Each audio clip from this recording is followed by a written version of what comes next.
Hey guys, welcome to the next tutorial for ethical hacking and penetration testing via Kali Linux. So in the previous tutorial, I showed you as to how we can go ahead and gather information using Nmap if you are on the same gateway. And if you are not on the same gateway, then you can go ahead and use the DNS and the WHOIS methods to gather the IP addresses of any specific person. As of now, I'm assuming you are on the same gateway and you have the IP address the same way I told you last time.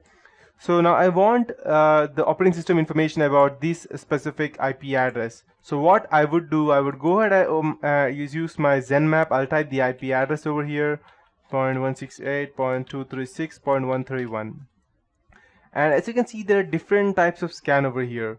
If you go down, if the operating system you are trying to get access to is related to a company, it's a big company and you're trying to get information about that, then I won't suggest intense scan or intense, neither of these things. I would not suggest that. I'll just go ahead and ask you to do a regular scan or a slow and comprehensive scan so that you don't get detected. But I'll be doing you all of these scans and I'll show you what is the difference between them and the different hops between them, as to how we can go ahead and connect them, how many between routers were there in between, so that through which I need to go through to go ahead and get information about that. So I'll just do intense scan. It is doing a stealth scan.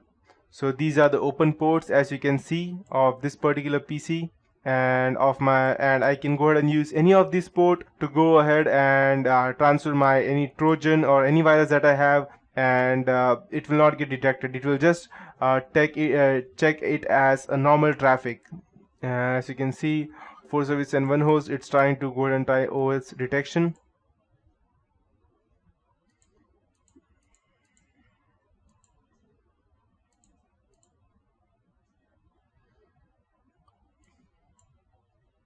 Can take quite a bit of time sometimes.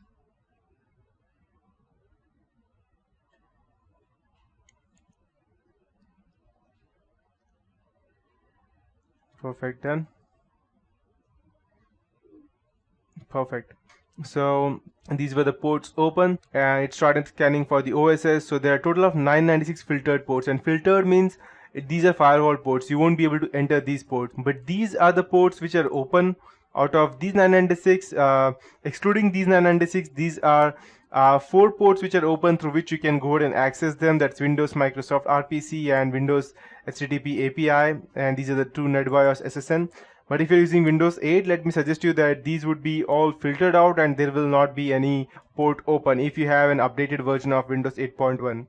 But still, there can be ways you can social engineer your way through that.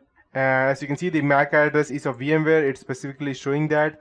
If you don't know which company's MAC address this is, you can just copy it over here. And if it is related to a specific PC, then you can go over the internet and you can check.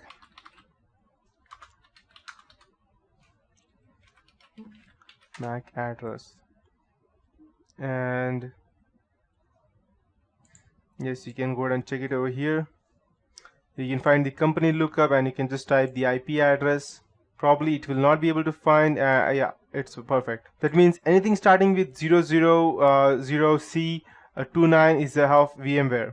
If I go ahead and check it over here,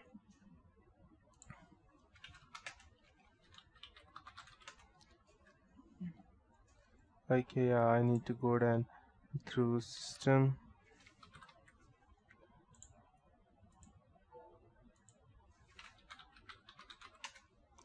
And over here I can see, so this will give you an idea of which hardware is the person using exactly. I'm getting VMware over here, but if since I'm using a virtual PC, but if the person has an actual hardware which is not a VMware, which is an actual computer, then you will get the detailed information. So let me just check the MAC ID and I'll go ahead and copy this MAC ID over here that we have, and I will paste it over here in this portion. So what I would do, I'll just cancel, I'll just go open over here and I'll check. I need to go ahead and check the MAC ID. So I believe we have the MAC ID over here. Okay, IPv6 address, perfect. We have the MAC ID. So I'll just type it over here, FC-AA -14 -45 5E 64, and let's check what we get. Perfect, it has the gigabyte technology and company limited. So if you want more information, you can just go ahead and compare it, and you can check it over here. And you will be able to confirm which exactly it is. Since this is a gigabyte technology, you can see the my system manufacturers gigabyte technology company limited. So in this way you can get the you can go ahead and at least narrow down your hardware area as to which exactly it is using. And where you have the hardware right now you need to go know which operating system is the person using. So you don't need to go ahead and gather much information about that, because you already have that. Once you do Nmap scanning, it will show you that it's general purpose for phone or a normal system. And but it's not a phone, since it has gigabyte technology. That means it's a computer, and it's not a virtual PC. And you can see it has Windows version 8 or Phone or Vista or 7. It can be either of these, but since it's using gigabyte technology, it cannot be Phone or Vista, because no one uses Vista as of now, yes, frankly. So it will be a Windows 2008 server or a Windows 7.